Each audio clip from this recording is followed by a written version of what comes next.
Everybody shake it, baby. Yep, it's Friday. And what am I doing?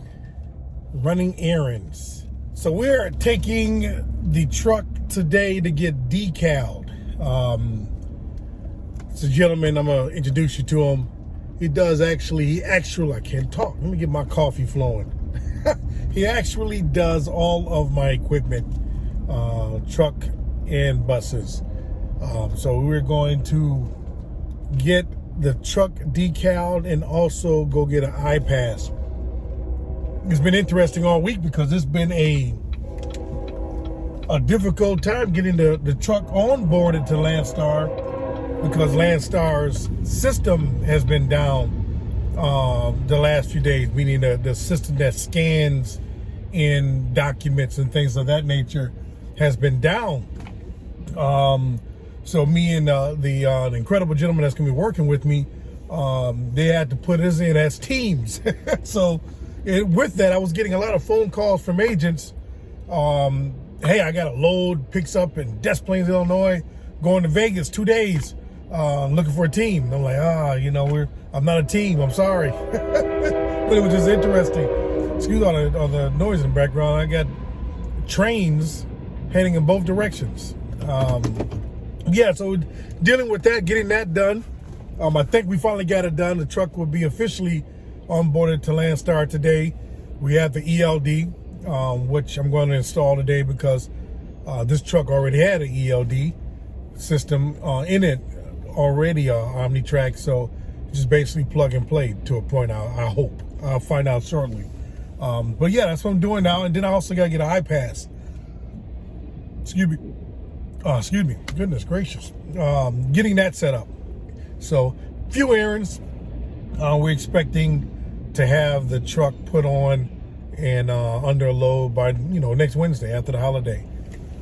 I have a trailer, so I'm going to actually give my trailer to my incredible driver, the gentleman, and so he could get set up and get going, and I'm going to get myself on the trailer list today. So hopefully I'll have a trailer by next week, and we can both be rolling and bumping some docks and delivering some loads.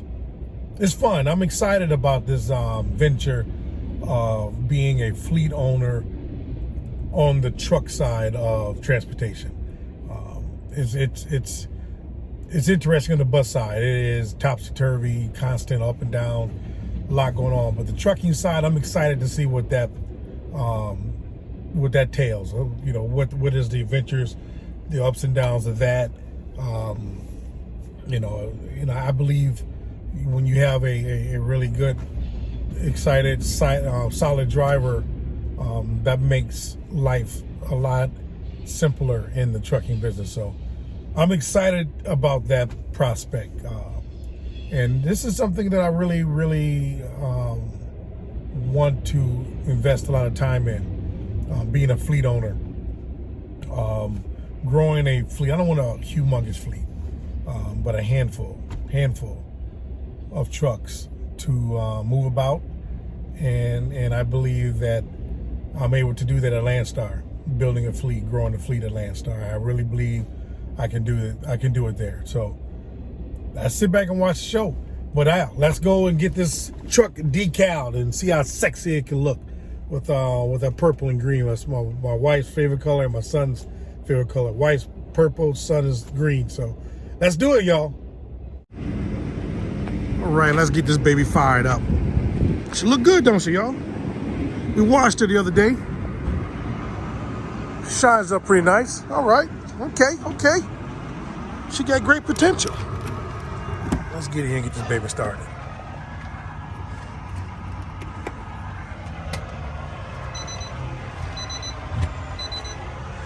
One thing this truck has that I have personally never really used before, it has a fifth wheel trailer release on it. Never used one before. So that's been pretty interesting. The driver's gonna have a good time with that. It does not have a sliding fifth wheel. It does not have, one of our family members informed me that it does not have a dump Airbag dump. Ouch! Didn't think about that. But that's all good. We'll muscle through it. Let's get in this bad boy and get on down the road. All right, we're cooking with gas. Head over here and get this truck decal. If you're coming through Northwest Indiana, around the 65 and 94, 80 merger, there's some major construction going on where they have split the lanes up. They have one lane that's traveling westbound, actually on the eastbound side. They're, I guess you could say they're reconcreting this section of the road. It's gonna be nice when they get done, but if you're coming westbound, just east of that merger, you do know that you could possibly get a major backup, particularly between 7 and probably 9 a.m., 9:30 a.m. Expect a backup there, even if you're coming north on 65. Just want to give you that PSA. Try to get there early in the morning or sometime in the middle of the day where the backups won't be that bad. You'll have a little slowdown, but it won't be a gridlock, but that's all right. But trucking right now, you know, we always try to get that forecast. We're going to be reaching into the summer months, and then we'll slowly be getting into the fall months where you'll be ramping up for the holidays, and freight should tick up. Load boards, Landstar's load board, sitting around 50,000, 51,000 loads on there. Not great, but it's not bad. Again, like I always say, be aggressive and be strategic in your load searching. But it's freight out there. I think last time I saw, I think freight was averaging about 234 a mile nationwide. That's on the average, 234 a mile nationwide. A little better in the Midwest, that type of stuff. But continue to be a student in trucking. Continue to understand where the freight is. Looking at areas of manufacturing, placing your truck in those areas. Do know if you go to Florida, probably going to have to deadhead out of there or get something really, really cheap to get out. That's just the way it is. It's always been that way. And one of the major reasons is because Florida has no manufacturing. That's it in a nutshell. If you haven't already, check out Trucker Path. If you're not in a position where you have fuel discounts, look at Trucker Path. Soon they'll be getting some of the major truck stops, but some of the smaller truck stops where you are generally getting some cheaper fuel from, you can get some fuel discounts at these locations, and every little bit helps. There'll be a description below for you to give Trucker Path a test drive and see if that is something you can use. Also, the navigation is great. You get the ability to have yourself a trucker GPS that updates timely. You know, it's real-time updates. And you don't have to wait to get this one big update, or eventually that GPS is going to be outdated. You get the opportunity to have access to a GPS system that is going to update continuously, constantly. It's a good tool to have. So yeah, I'm going to get this truck decal, not detail, but decal. See you in a minute. Here we are at the sign shop. Collier Signs, good guy. Independent, family owned. He and his father handed it down. He took it over. He's good at what he does. So he's going to open this door up and we're going to pull it right on in. Here it is. It's not bad. Looks pretty good on that blue. So now I'm here at the Oasis here in Illinois, right before you get to the Indiana-Illinois border. 294. So I'm walking inside the Oasis here to get an iPass so we can pay some tolls. Yeah, you gotta pay money to spend money. So that way we don't have no issues. It's kind of a routine. I've done this many times. Purchase a new bus, go get a decal, go get an iPass, get an e-log installed. Purchase another bus, go get an iPass, go get decal, get e-log installed. It's a routine. It's a routine, but that's what we do. That's what you do. Responsibilities of, I guess, owning a fleet. I don't know. That's what I do, at least. I don't know if that's routine or not. And I guess I do it myself. I don't pay nobody to do it. I do it myself, so that's all right. But we're going to walk inside the Oasis here and go get the iPass. Let's do it.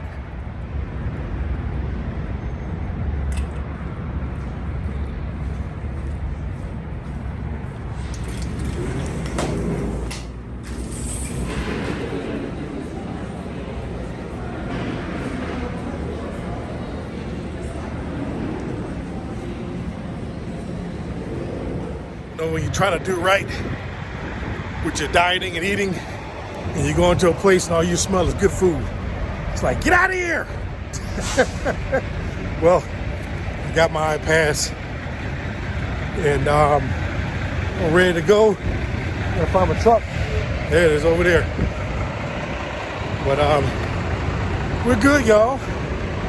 Let's get in the truck and get back to the yard. I got a comment on the Oasis here in South Holland, Illinois, and I've been coming here for years, but I've never really paid attention to this one. So notice, I'm pulled in face forward, but I am also in a bobtailing.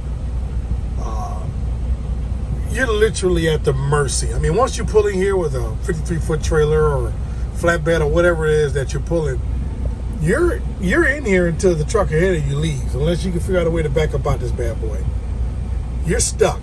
Now, I don't know why I guess this was designed many decades ago, but I mean, come on, that's not conducive. Maybe that's one of the reasons why they're phasing out the Oasis system in Illinois.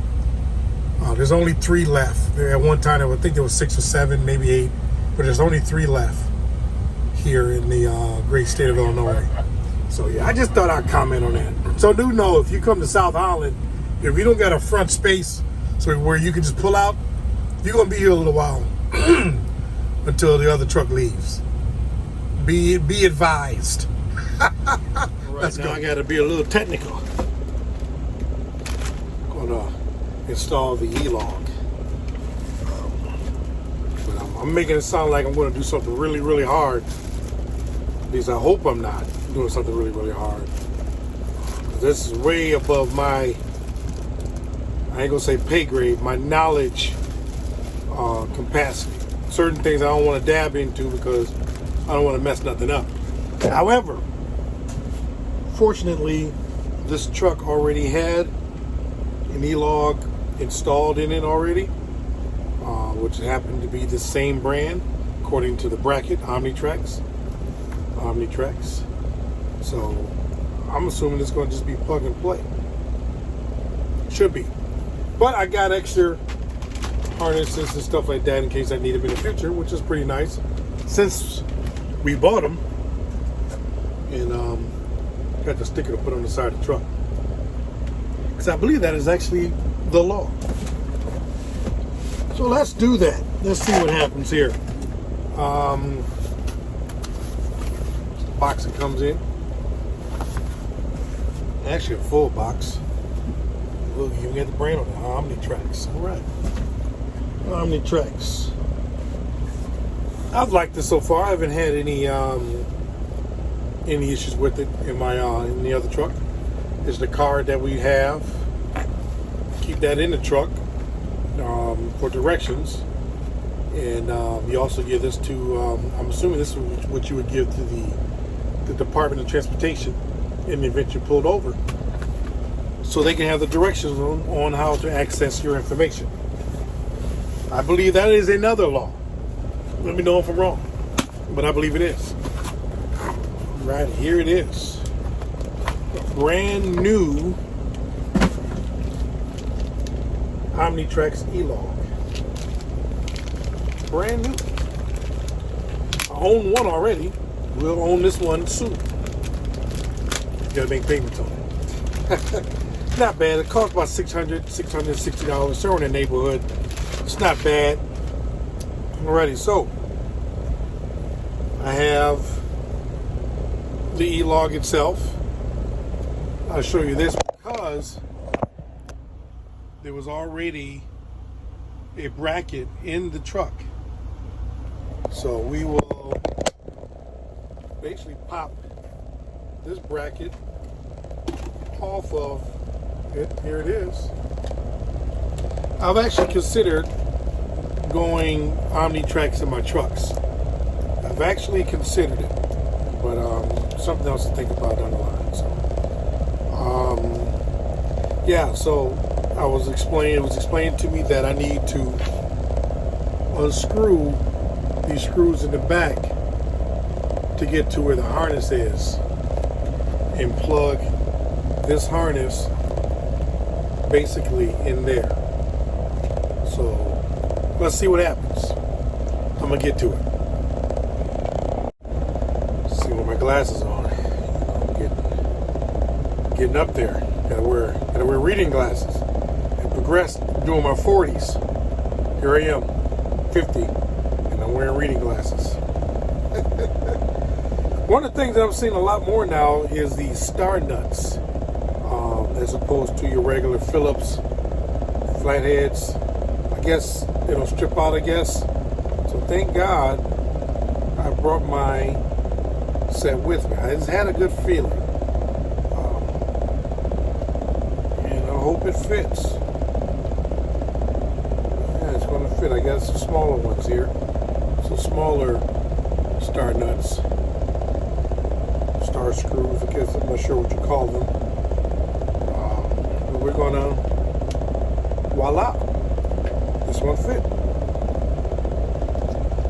I had to use my star nuts or screws or fittings when I installed the CB. I needed to use a star nut to remove the backing, which is where, I'll show you that, the backing up here to get into the CB. Well, to install it, rather. And that was something that I had to go get the star nuts in order to get it open. That was a surprise to me. Seen them a lot more. In order to change the headlights on one of our coaches, I need the star nuts as well. You've seen it a lot more on them. I don't know why, but it is what it is. Who am I to question it, right? So I got the back off. I'm gonna set this over here so I don't lose the screws. And I'm gonna take this plug in. I'm gonna plug it in right there. That's the harness. Make sure I do it properly here. Let's see what happens. Well, I'll tell you what, it fit like a glove. Beautiful. I love when a plan comes together. Love when a plan comes together. I'm going to screw this back on to the back here, set it in the mount, and we're in business. The next thing I need to do is call and get it activated. I'm going to do that tomorrow because we're still in the process of getting this thing onboarded. It's still not showing up in my system as another truck. I only show one truck right now, and I'm a team driver. So once I see that uploaded in there and the system updated, then I will contact LCAP, which is Landstar's department that handles those types of things. Look, it's lit up. We got power. Unbelievable. So there it is. I'm going to take that off. look at that. Sexy, sexy. And guess what, y'all? I did it all by myself. I'm proud of myself. Oh yeah. That is sexy. I did it. Aren't y'all proud of me?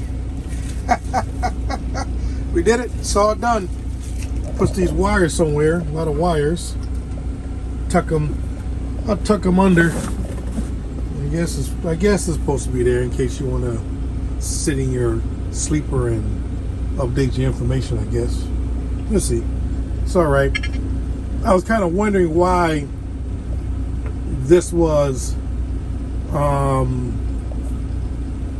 Okay. I was really wondering why this was right here, because in my other truck it's actually sits off to the side like that. And I like that. It's pretty neat. But the reason why is because there is no other switches outside of my differential locks. Other than that, there's no other switches because this does not have the dump valves and there is no sliding fifth wheel on this truck. So that's why it's able to go there. All right, that is done, y'all. We are almost there. We're almost there. It's my other truck on the other side over there.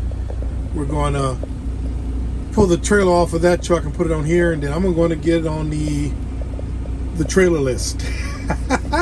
That's what we do, y'all. That's what we do. It's done, y'all. All right, I just thought I'd show it to you really quickly here. He did it outside. I know I pulled up and said I was gonna open the garage, but it literally took him 10 minutes to install this, which is why he's so good. But this is it. He designed this for me. This was actually done by a company called Fiverr, but he redesigned it and make the truck look more like the truck that we actually pull. But we've seen this. It's kind of, I ain't gonna say it's cookie cutter. I've seen other trucks with this design before, but this is ours. Cath, the world behind the enterprise. All that great stuff. I still got to get the star. They'll be overnighted here, so I will put it right here, same location that is on the other truck. I think I could swing that one. I could do that one. But there it is, y'all. She's decal, almost. Wanted to get you guys' opinion, and if you can, comment it in the descriptions for me. I'm serious about this, family. I need to know. Where am I supposed to put a license plate? I need to know. I mean, I'm assuming the only place I can do it is to put it, to zip tie it to the grill. I guess that's it. But if anybody else got some suggestions, this is it. That's the radar. And then this little plate underneath down there. It's not big enough for a license plate. So I'm curious. I'm curious. Anybody got some suggestions? Let me know. Why would they do that? We need to have license plates, right? Yes, some things that make you say, Well, that's done. Like I said, I still gotta get the stickers for tomorrow. The star. Gotta put the star. Gotta put the star. Gotta represent the star. But everything else is good to go. I'm trying to think of anything else I gotta do regarding the unit. I do have some items I gotta put in there for my partner who is going to be wheeling that vehicle across the country. Got a refrigerator, TV in there, microwave. I'm going to supply that. I just think the least I can do. I mean, that's not a normal thing, but the least I can do. He's taking a chance on me, taking a chance on him, and that's the least I can do. I appreciate him for giving me the opportunity for him to work with me. Simple as that. And that's how we do it. We look out for each other. That's all. So, with all that said, I'm going to wrap this one up, y'all. It's the weekend coming up. The holiday weekend, Memorial Day weekend. Hope you guys got some plans. Remember why this holiday is what it is. Give thanks to those who gave the ultimate sacrifice to ensure our freedoms. I don't take that lightly, and I appreciate them for that. Allows us to be able to do what we do, whether it's being entrepreneurs, whether it's having a stable job, whether it's being able to drive up and down the highway safely. I thank them for that ultimate sacrifice. But family, enjoy, eat some barbecue. I will. I ate barbecue last week, and so I made some for the family. So I will have some barbecue, some brisket, and some ribs. That's what I do. But I am trying to lose weight, y'all, and I'm doing it. I'm down a few pounds, y'all. I'm going for it. It's time to stop playing. I gotta say this. I went to a field trip with my son a few weeks ago, and it was a graph in there that talked about the life expectancy of humans, of Americans particularly, and how it was increased over the years. So the average, the life expectancy of a man is 76 years. Well, guess what? I want all my 76 years. I want it all. So I got to get myself right so I can be here a little bit. So since I'm working hard, trying to, create some wealth, and then you ain't here to enjoy any of it. Yeah, let's do it, y'all. So I will have some barbecue, but I will do it in moderation. That's what we do. Hey, y'all, keep doing what you're doing so we can see what it does. Love you all, and we'll talk to you all in the next video.